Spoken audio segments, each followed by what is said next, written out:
So, welcome everyone. Good afternoon, or good morning, or good evening, depending on where you're joining us from.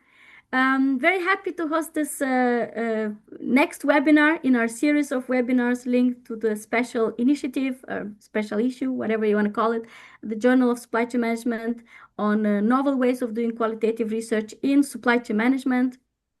And as part of this special initiative, which we would like how we would like to call it, we are organizing this series of webinars on different novel methodologies for our discipline. And our hope is that it can inspire high quality proposals, which we hope to receive end of September. That's when is the deadline for proposal submission.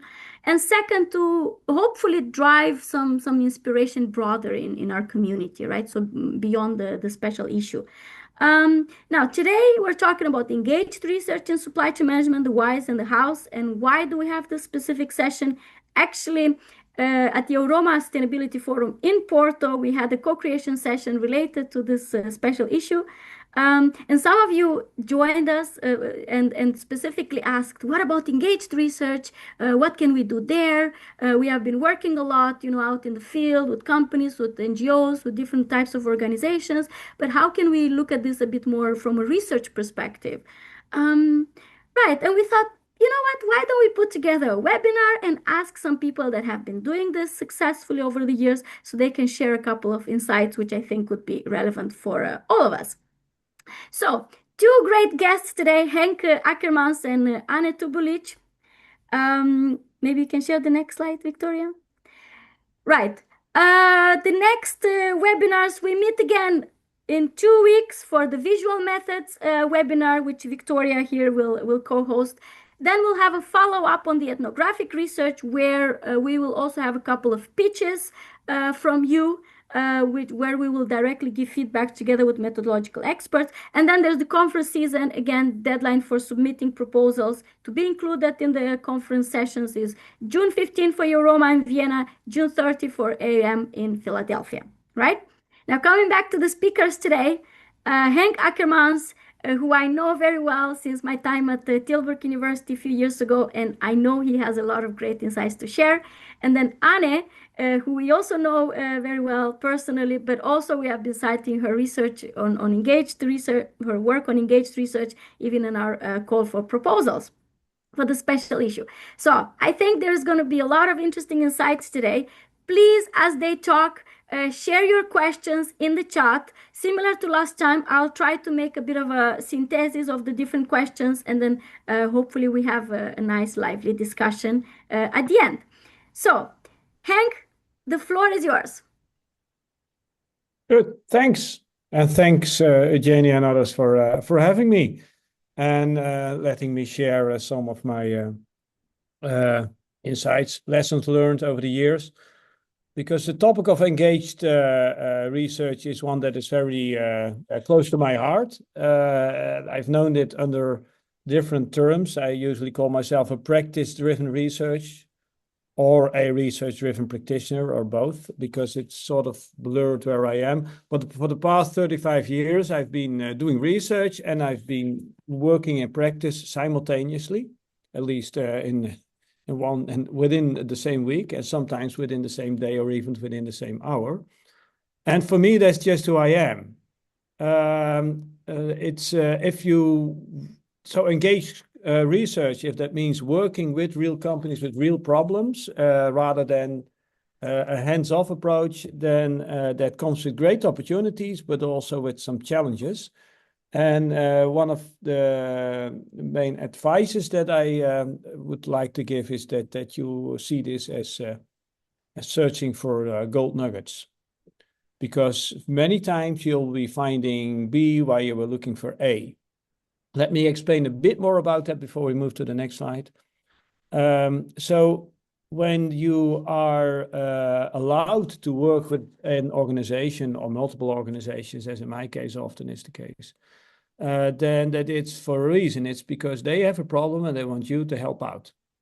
It's rarely because they think it's good that people investigate us or so on, that may happen, but it's usually there is a problem and can you help solve the problem? Now, and when you solve the problem to the best of your abilities, or at least you try and helping them and it works, that's great for practice, but actually usually pretty boring for research. Because you use a certain method, lean principles or whatever, that is in my case, system dynamics modeling, and you find something which is what you expected to find, else you wouldn't have chosen the approach. And what you have then, well, then you confirm what we already know. There's another data point. At best, that's often a practitioner paper or something, or a model, but it doesn't really stretch. Yeah, I, over the years, have shared the ambition of most people in our field with theory, with new theory. We don't, it's at the end of the paper, you still know what you knew at the beginning, only there's another application of it. So the companies, the people in the setting may want to look for A, but A is not so interesting. You have to look for B. Unfortunately, or fortunately, on top of this, often you are even wrong, and they are wrong about what A is. Quite often, what you start out doing and investigating turns out to be quite something different than what you find. And here I picked, at the request of Eugenia, 3 examples of my more recent research, so that not everyone will have forgotten about it. For this, finding B while looking for A principle. And now I would like the next slide of the first example. Yeah. So this is an example. This was published in the Information System Journal after repeated attempts to get it published in one of the OM journals. It's not that we step down in that, but this is about IT outsourcing, and is that IT or information system research, or is it operation management? I don't know.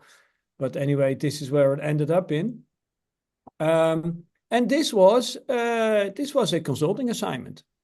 So I've been a consultant for 25 years, don't do a lot of consulting these days, but basically the way that I did my work with companies and the research from that work is not different. Okay, I get paid a bit more, and it's for the consulting assignment.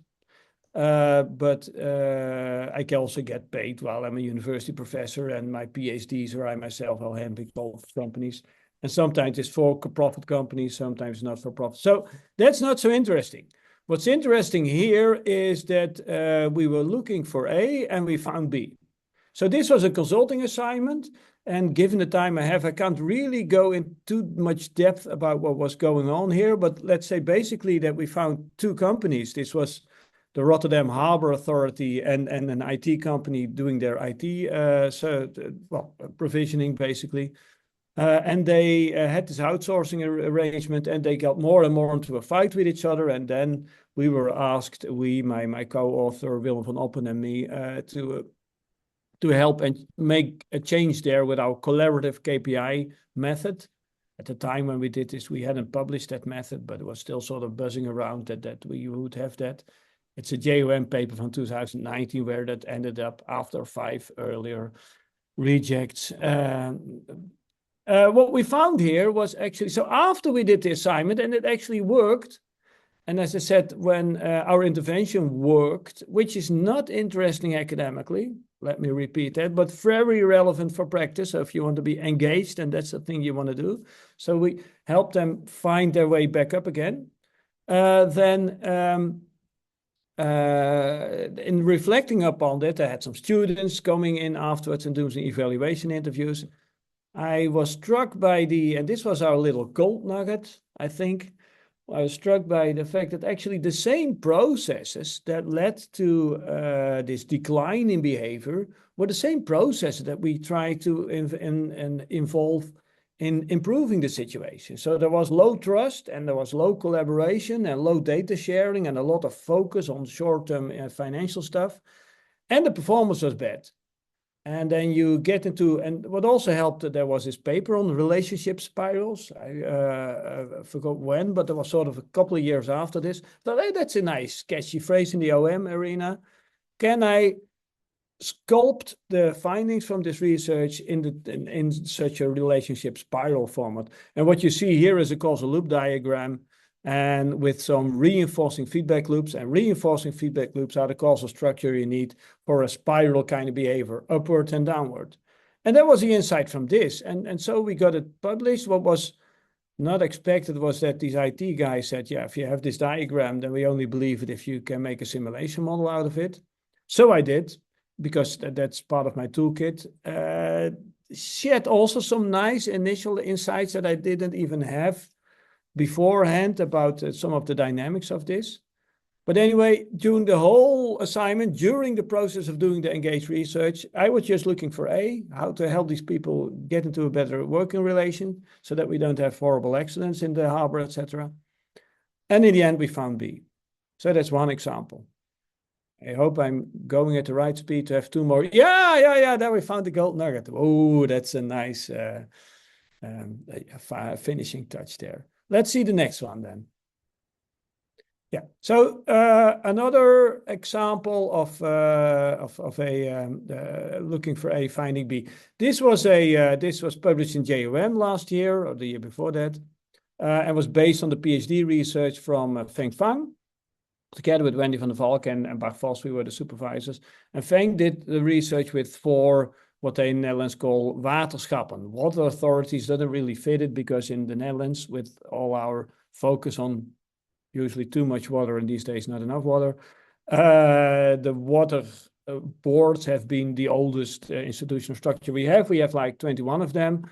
4 of them sort of in 2012 said, we would like to collaborate with you, finding out how we can make better performance-based contracts, because we really don't know how to do that. We have a new set of installations coming up that can use an innovative method actually that can use the energy in the waste in the soil of the water purification facilities to actually boost activities. And if we design these performance-based contracts, design, build, operate, maintain contracts for that, and all of us are doing that, and none of us really know what we're doing. So that was a topic of Feng's research. Later on, like 4 or 5 years later on, and I know this was before the end of Feng's research, but towards the end, it was interesting. We had 4 cases, well, perhaps we had 4, 5, 6 cases, but at least 2 of those were really, why not call those polar cases, we thought. Because in the one case, you had the same similar problem. All of them had the problem of all these examples. After a year or so, some problem emerged. The scaling of the technology didn't work. But the way that these companies dealt with those contracts, they dealt with those relationships. So this is not about the performance contracts anymore. That was a topic of the PhD, but this is what we found, is that was quite different. And some of them, and then Wendy nicely provided the term relational and contractual governance. I don't read the literature good enough to be really on top of that. And that's how we could summarize this. So we could summarize, we could make a same model out of those 2 polar cases. The last 2 cases dropped off towards the end. After the reviewer said, what do they really add? Right, they don't really add much, but we spent so incredible much work, well, Feng did, on analyzing them. So we have one model which, by only changing one causal model, by only changing the degree to which the company focuses on relational governance rather than contractual governance, takes totally different behavior. That was what happened perhaps in the real world. We argue that it did, and we have this simulation model that explains from the literature and from the theory that's actually what happened. And that then became the gold nugget here. So a lot of work following for a lot of engaged scholarship or research stuff for water boards, Feng being there for 2 or 3 years, a lot of data on interviews, contracts, etc. And in the end, we found that one thing, that how they behave in terms of when there's a conflict arising, do they resort to relational theory or relational governance or contractual governance? That was really the thing. And then adding it into a causal model that we could even simulate and show was what got us into JOM, I think. But this was really a finding 4 or 5 years. There is our gold nugget again. Thank you. Yeah, I see a pattern emerging here. Let's see if we have a rule after the 3rd one. So that's really what happened after 4 years, not when we went into this. There may have been relational contractual governance mentioned as a term in the original proposal, but I doubt it is. It's certainly not the kind of thing that these companies themselves were asking us to help in. And this wasn't a consulting assignment. They just wanted someone to help them make sense of what was going on and help their knowledge sharing. If it's okay with you, I'll do the third one. Yeah. So another example of something that really became evident to me very late in the research. So this was also very much research, but engaged research, because this was in the high-tech companies. So the companies, there were a Dutch company, but ASML is nowadays a very famous one. But we had like 3 or 4 others. So high-tech companies that have installed base of their machines throughout the world, and can they offer services on those machines to their customers? Services often based on the data, on the condition data and the performance data of those machines that they remotely can collect and then analyze with AI and other models to have some kind of predictive maintenance on that.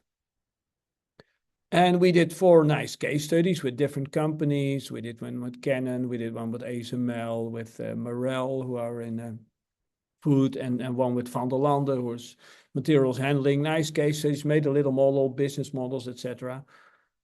Was published with Quanzu was the postdoc that we did that with, published in some journal papers. But that was the theory A. That was what we said that we would do. But nothing really was shocking there, enough to say, hey, I see something, there's gold shining there, and we can turn this into a paper. Until late in the game, I sort of got a pattern that all these companies that I just mentioned were really striving for more performance in the servitization business, but was never easy. They were all struggling. It was kind of strange, because servitization is, it's the thing to do, everybody. Hey, why are you not doing servitization? And these companies have a conscious strategy. They have capable people. They have the data. And why is it then so difficult? And so I organized a roundtable, a few roundtables with people from these companies after the project was over, basically, within the context of the project, but this was not for one of them specifically, to discuss this. And what we came up with, and I interviewed them also individually on this, was that, and this gradually emerged, that it was all about data. And then in particular, failure data. I have to be quick about this, but if you want a model to predict when something will break down, when it will fail, then you need to feed that model with data, with here are failures, and here is what happened beforehand. Now, if you don't have the failure data, you don't have a model. And the better that you more failure data you have, the better the model becomes. The better the model becomes, the more interesting you become as a service provider to that company. But getting that bootstrap going of the company willing to share its data with you, also its failure data, and you being able to predict what will happen, was difficult in different ways. And what I gradually was thankfully able to do was to say, well, the graph you now see was, I think, the closing. It closed the deal for JOM, because it's a 3D graph, and it shows that in any of those 4 quadrants, there was one of these companies. And that was really a result that came really late in the game, after I'd done all the simulation and the analysis, etc. That you could classify these 4 companies with the 4 types of problems that you could have with data in scaling up these smart services, could be summarized in this 3D graph, where the vertical axis is the performance, and the horizontal axis is how reliable is this equipment inherently. Because if it's really reliable, then you don't get enough failures. And if it's really unreliable, then you have other problems. Let's first get them more reliable. And also, how much focus do you have on periodic maintenance? Because if that's really long, then let's get that shorter first. But if it's really short, then you don't get any failures either. So there was the nugget that we found here, again, very late in the game. And that was then, yes, we have a pattern here. So I can now predict when the next will be, but there won't be a next one. So that's why you need data to confirm something. So here are 3 examples, quickly, because there isn't much time. But they are examples mainly of that. Well, first of all, existence proof that you can publish about engaged research in a fancy journal. That's nice. But more important, how did these publications came about? Well, of course, perspiration and perseverance and all that stuff, sweat and tears, blood, but also having an open mind and seeing, well, not expecting that you can publish about something where 4 years ago you wrote this research proposal about, but that the really interesting stuff may be somewhere in the periphery. Yeah, perhaps this is serendipity that you're looking for, but expect it. That in itself makes it a very risky method or scary method for PhDs because, hey, after those 3 or 4 years, you have to be done. But you can't write up in year 0 what publication you will be making in year 2 or 3 or 4 because you don't know what you will find. It's probably going to be something like B, and at this time of writing, you only know A. But if you sort of, well, embrace that uncertainty, then, or your advisors help you embrace it, and there are some fallback scenarios, then that's really worthwhile doing because B is usually pretty damn fantastic. That's also my closing slide. Much to say about Apple and much to say about Steve Jobs, but his idea of stay hungry and stay foolish is something that also this older man, perhaps I should look a bit like this and Stanley. It's also what I would recommend. So try those crazy things, those engaged research approaches, and keep on the lookout for those nuggets. Thank you. Thank you so much, Henk. Thank you for a very inspiring talk. Anne, please, the stage is yours. Right. It's a hard one to follow. Thank you, Hank. So I am tasked with the why of engaged research. Not really tasked. It's more kind of, I think, what I feel really quite passionate about and comfortable talking about. So good to see also many familiar names in the audience and the participants. So nice to be here. Thank you for the invitation, Eugenia, Alina, and Victoria. So what I will be talking about is the search for meaning and the practice of care, or the why of engaged research, really. And I've used two pictures on here, which are pictures from my own garden, because I feel like the gardening metaphor is a really good one when we start thinking about what engaged research really is and why we do it, and particularly when we start thinking about finding meaning, getting your hands dirty, and practicing care. So next slide, please. Before I delve into a bit more content, I would like to acknowledge the people that have been part of this journey. So everything that is presented in the following slides is essentially a result of over a decade of work that I've done with academic colleagues, practitioners, project partners, students, and so on. So it's not, things that have just magically come out of my own head. It's collective. It's engaged research by its very nature is a collective endeavor. And therefore, I feel it's really important to say thank you to everyone who's been part of that journey. And I think they'll know who they are. Right. So in terms of the next bit of this presentation, so I've tried to keep it fairly simple in the structure. So there's three main things I will be talking about. One, I'll talk about meaningful and careful research, so lay out the foundation of meaning. I will then talk about engagement. What is engagement? What do we mean by that, or what do I mean by that? And share some further reflections on care in research and framing engagement as care.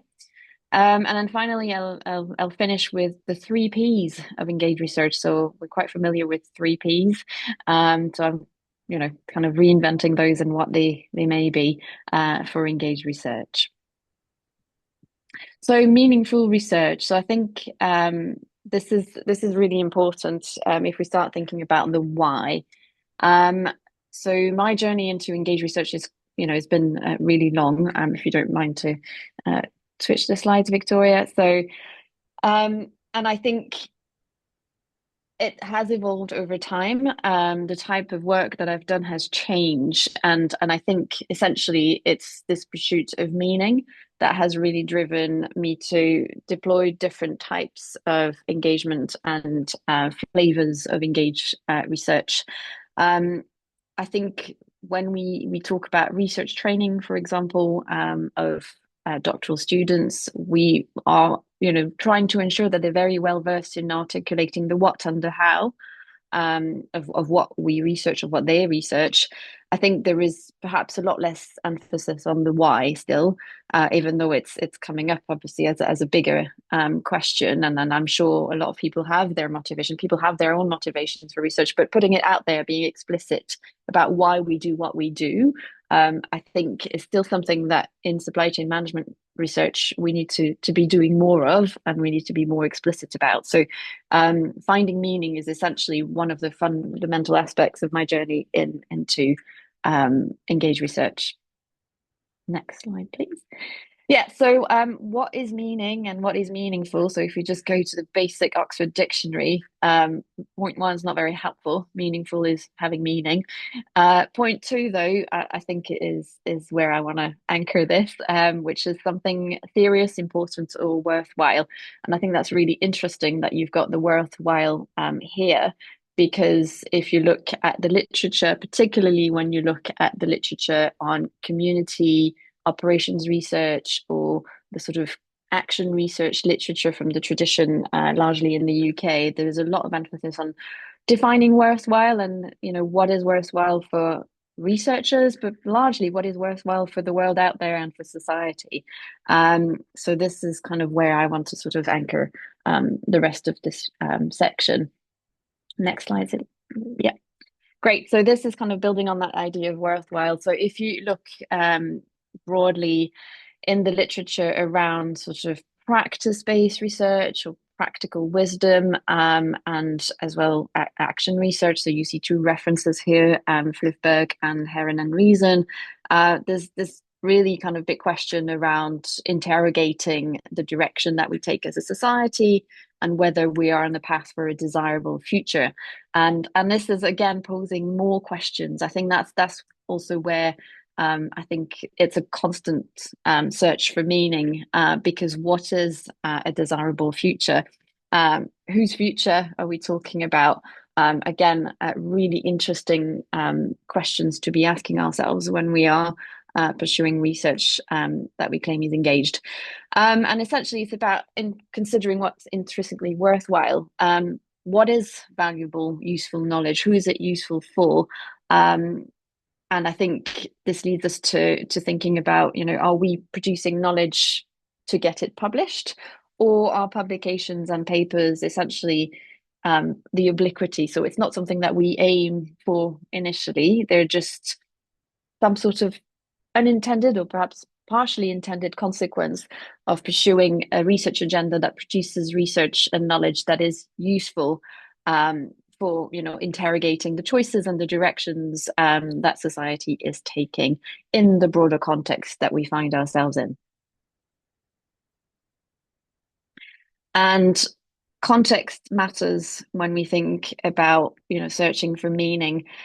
And I think we still have a very, very big job to do within our fields, particularly in terms of how we write up about our research, in terms of contextualizing. And I've put recontextualizing here. I'm not sure why the re. It assumes that it was contextualized at some point and then it lost its context.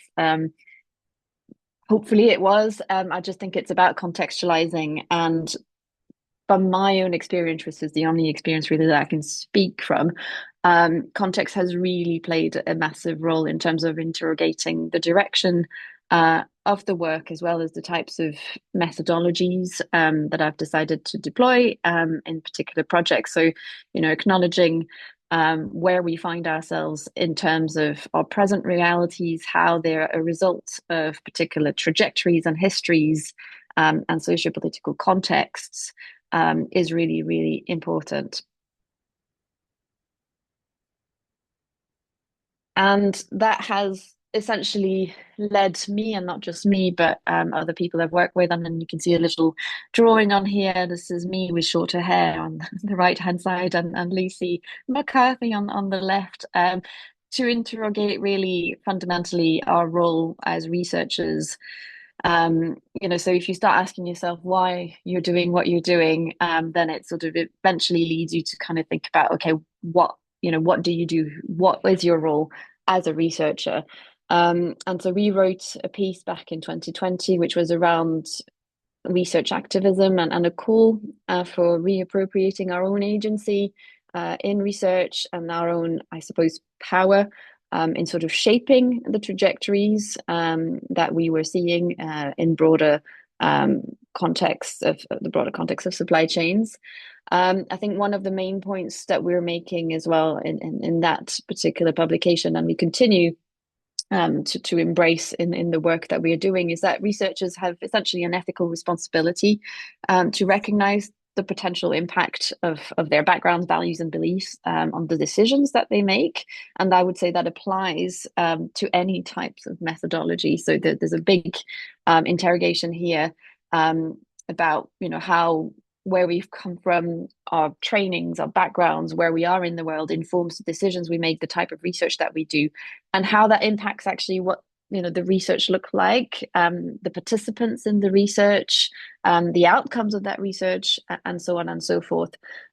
So we definitely argue that it's an important thing to acknowledge. And I know the Journal of Supply Chain Management has also written about this in terms of including positionality statements or contextualization statements within submission. So it's something that we've been really kind of thinking about for quite some time.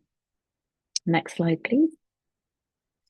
So, right. So while I talked about what meaning is and searching for meaning, what is engagement? And I would like to get to the point where actually we can see engagement as exercising or practicing care in research. Next slide, please. So this paper in the Journal of Supply Chain Management is already 6 years old, so it's 2020, and that's the paper where we wrote about critical engaged research with Lucy and Lee, and within that we do offer a definition of engaged research, which I've put on the slide over there. So participative, change-oriented approach to research. It happens through collaborations and with practitioners, but also other stakeholders. And it includes explicit reflections on the role, agency, and influence of the researcher. So that's how we sort of captured it. I think, this is still very much valid, but I would like to draw the attention to the two sentences at the bottom. I think one of the main points of that paper is the fact that we say engagement, in the form of engaged research that we define above, must be combined with a critical orientation. So being attentive to power dynamics, social-political context, ethics, inequality, marginalization. And why is that? Because supply chains are not neutral, they're political.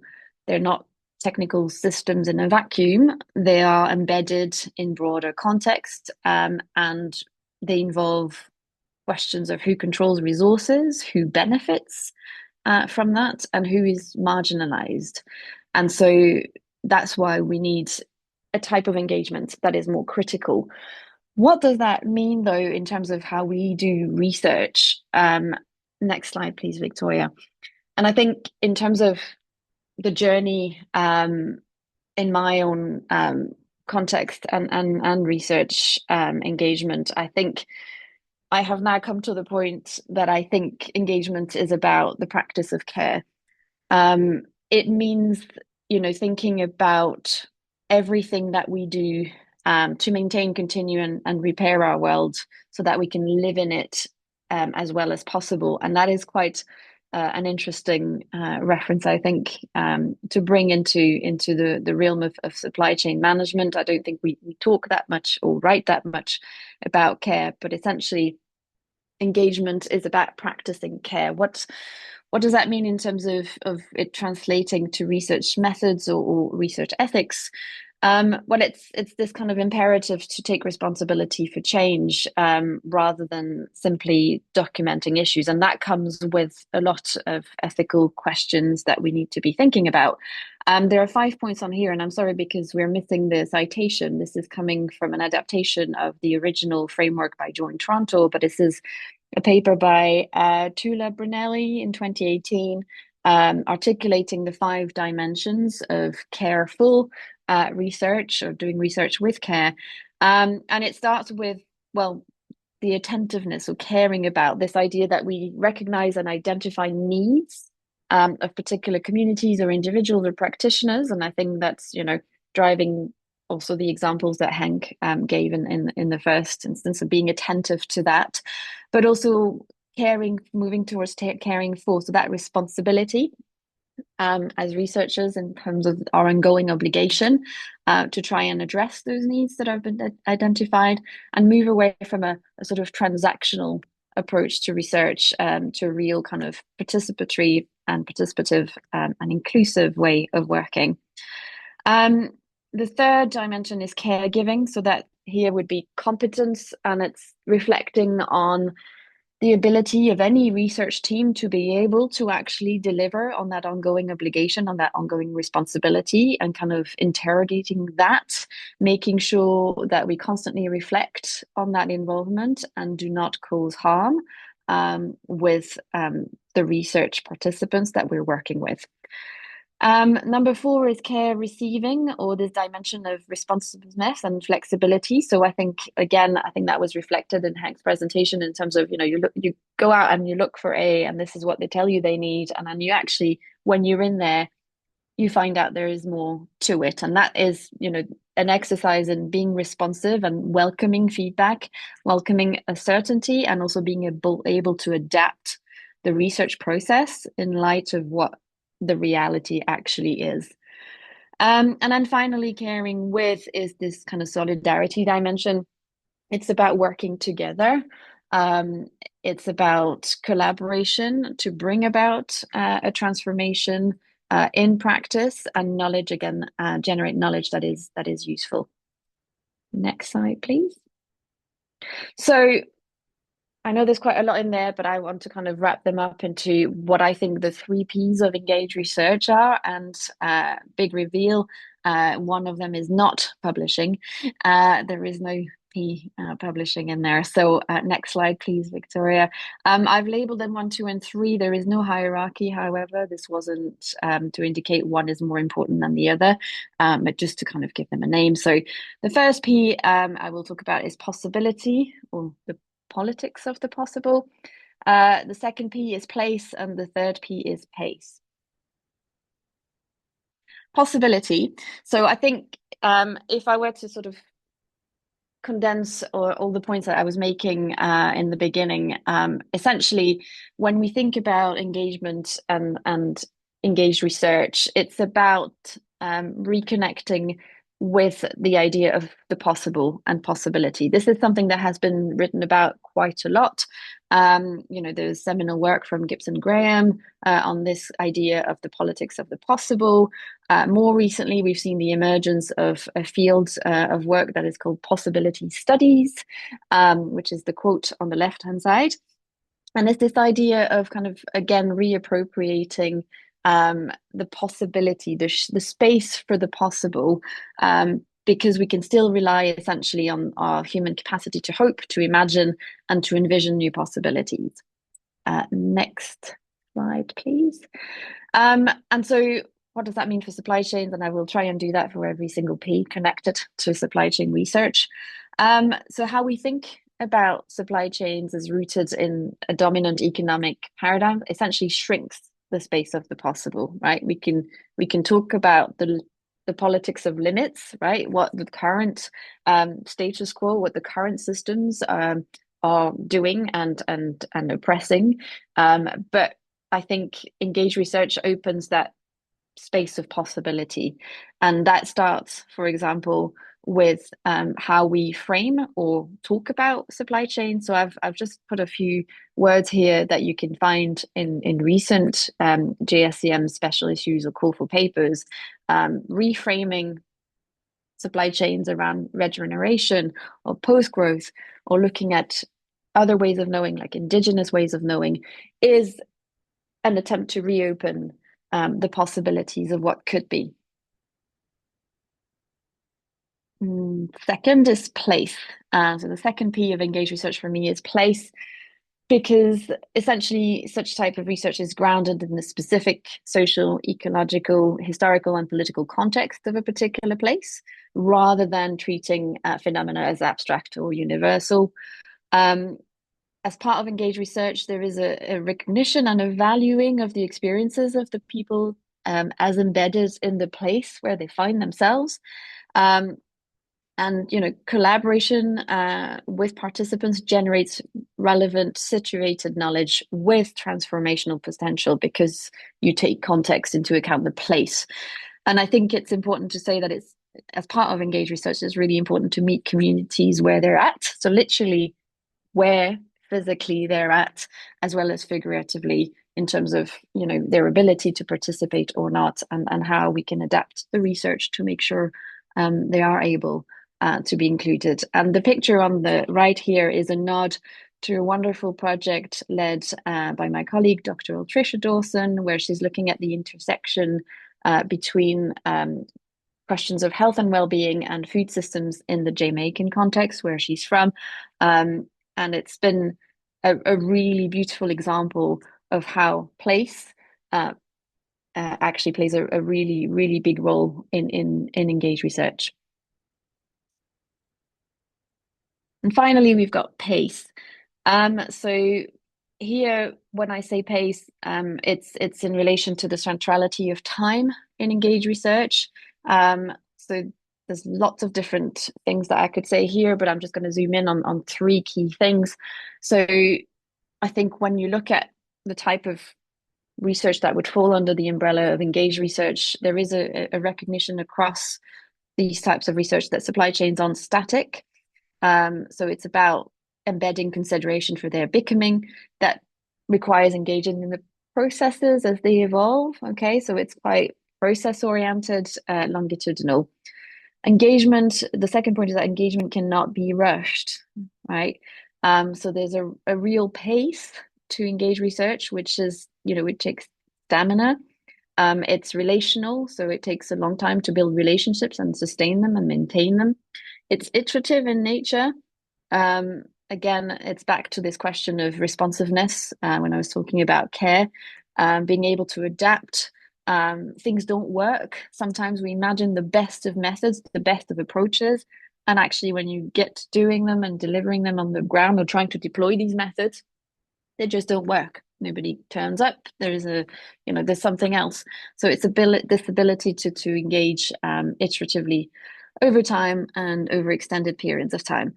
And then the third is to allow as well for other temporalities to be valued.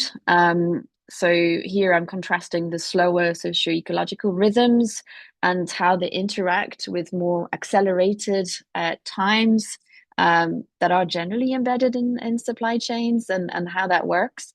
And I'm drawing on the example on the right-hand side of a current project I'm co-leading with Lucy, which is called DECIDE, which stands for Digital Equitable Circular Food Systems, where we've actually framed the project around apple growing seasons.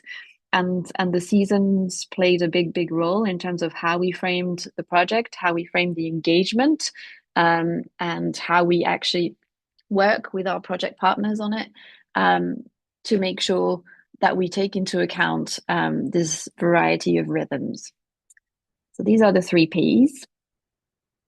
And my final slide is to invite everybody to first reflect on why you do what you do. Generally, whether or not you are an engaged researcher, think about that. Where do you find meaning within the current situation and system that you find yourself in? It's also an invitation to explore how you might engage with care in your research processes. I think, we, given, the current state of the world, I think it is appropriate to think about getting more care and speak more about care, but also practice more care. So I'd invite people to explore that. And finally, I think it's an invitation to ask the same of your colleagues, of your doctoral students, and really continuing that journey in terms of searching for meaning and thinking about care. Thank you very much. Well, thank you so much, Anne and Henk. Very interesting perspective. Victoria, maybe you can stop sharing now. So we have a couple of questions in the chat, and I think I want to start. Leo raised two interesting questions, and I have one additional from my side. One is the differences between engaged research and ethnographic research, and whether you have some views on that, because we did have a webinar 2 weeks ago, I think, on ethnographic research. So a lot of the issues you discussed today, they were also present there. So any thoughts on that from both of you? Henk, go ahead. Less completely different from my perspective than you might think. And that has to do with, it's a bit like, I often call myself an engineer because, and with a design orientation, because I would like to bring a desirable situation about. But any good design starts with, and perhaps that's 70-80% of the work, but really understanding what's happening. So I'm really in favor of what in the business world is called go to the Gemba, and literature it's called go to the pine tree, and to quote Kawabata, one of my favorite authors. So if you want to investigate something, really go and investigate it without any prior biases or whatever.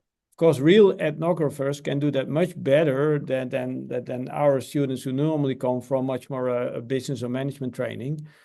Because then you already have gone native, as if to say, with much of the thinking of that manager, but really seeing them as rather a tribe than as a management team can really be helpful. So I think really understanding what's happening and having an open mind and open perspective to what you're seeing is definitely also helpful in engaged scholarship, because if you're really gone native with them, on the one hand, that's great because you share their anxieties and thoughts. On the other hand, yeah, you will also share their blind spots. And ethnography can, an ethnographic perspective, it can help you identify, I think, some of those blind spots, because you don't suffer from the same blind spots as the people that you're working with. So I see an overlap, but the change perspective is inherent in the engaged research, I think. Anne? Yeah, I think I'd agree with that. I think largely they're both they share, lots of features, and I think they're both families as well. There is not one right way of one single way of doing engaged research or doing engagement, as well as ethnography. There are lots of different ethnographic methods as well, and I think both literatures would say that. And yeah, I'd agree that in terms of the engagement, it's about that kind of transformation question and interrogating that desirable future. There's also obviously I think to me, a big consideration around power when you think about engaged research. And I suppose it comes through perhaps when ethnographers would write, ethnographic diaries and their roles and things like that. But yeah, essentially, I think it's about the intent of change.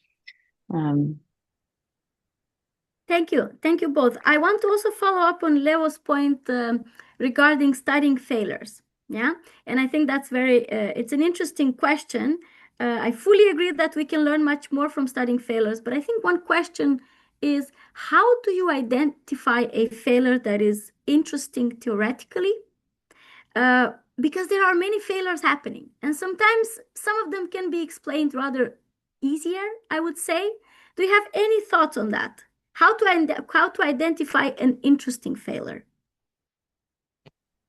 Yeah, the almost impossible thing is to identify it ex ante, which makes it difficult. So you sort of start working with companies, hoping, expecting, or keeping your mind open for the possibility that what they want to achieve may go wrong, even though you try to help them. So that's the most difficult one. What's interesting theoretically, falsification is the way. Yeah. So when something works, some change, well, that's what we expect. So theoretically, it's much more difficult, unless it works in the causality is quite clear, is something completely different than what you had thought. There are other reasons. So I think I could not give a general reason of when basically here's the theory, here's what happened, the phenomenon, the failure. The likelihood that you'll find something theoretical interesting about the failure is much greater than when it's about the success, because then often it's, hey, the world behaves the way I thought it is. This apple came down and fell on the ground. If that fails to fall in the ground but stays hovering there, well, that's theoretically very interesting for a physicist. Stupid example, anyway. But it's really your perspective on what is that theory and what haven't we seen before, or what has this community at least not considered as relevant theory before, that makes it, so the serendipity plays an important part there, really seeing or perhaps abductive, whatever label you want to attach to it, seeing something that others hadn't seen before, finding the gold clumps. Anne, do you have any thoughts on this? Yeah, I think it's interesting. I'm trying to kind of simplify what's in my head, but even when we start thinking about the very concept of failure, which perspective are we taking and whose perspective are we taking? Is there a sort of pre-thought that they would have been a success and therefore that we knew what that would look like? So to me, it sort of links to this idea of complexity, really, because I think it's difficult to classify something as a definite failure. There will always be ripple effects, unintended consequences that may actually not be failures. And so what counts as a failure is a big question in itself. And I think it's interesting. I think that's a link as well with ethnography, which is the previous question, looking at things in their complexity, looking at things sideways as opposed to, linearly and kind of unidirectional. I think it is really important. And so, yeah, I think it's interrogating that to me. That's important. So while I try to make sense of some new questions in the chat, maybe I can still ask something briefly, something that I was wondering where you're talking about having a critical orientation or maintaining a critical orientation. And how do you balance that while working with different groups of stakeholders, companies, NGOs, whatever? Not everybody is equally open to a critical orientation. Do you just keep it for yourself? How do you balance that in relationship with others? So I think it's interesting because I think critical in how I would sort of conceive it is not necessarily just critique for critique's sake. It's about this awareness of, as I said previously, the power dynamics that exist in the systems, and being very kind of conscious of that. And I don't think, this is something that many people have argued with in the project that we've been part of. I think there is something again around how we design research projects now, and I think that again it's been a journey, but we make purposeful choices in terms of who is part of those projects. So, for example, the design project is really around co-creation of a shorter Apple supply chain with project partners in recognition of the different aspects of the food systems that aren't currently working for a number of actors in that system. And so we've made purposeful choices there in terms of who is involved in the project. So greater emphasis placed on smaller farmers, small food producers in the context, as well as representatives from local communities, as opposed to reproducing the kind of traditional dominant power dynamics where you would traditionally have perhaps a large food manufacturer or retailer. So there is that. It's definitely an interesting point in conversation. This is something that we keep discussing as well at the university around research funding and who we should be working with, who should be at the table. So yeah, I don't think there is a simple answer, but I think if we start viewing critical as more than just critique for critique's sake, I think that is helpful. Henk? Yeah, well, as you know, I'm Dutch, so that comes with the attachment. One of the attachment is that it's quite normal for me to say you can't please everybody. In my work, and I completely agree with Anne that it's nonsense to talk about that we always have our own biases, beliefs. It's never neutral research. And in my, although I've worked long in the business world, I do not believe in zero-sum games. And quite some people these days do, if you follow the news a little bit. So my work is mostly on collaboration between supply chains and on the systemic perspectives and the long-term versus the instead of the short-term orientation and trust and transparency and that stuff.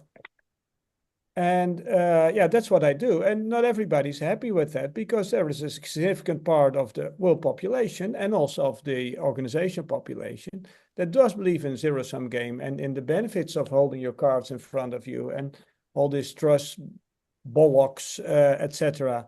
So being critical for me mainly means that believing in those things that I think would make the world and the organization world a better place.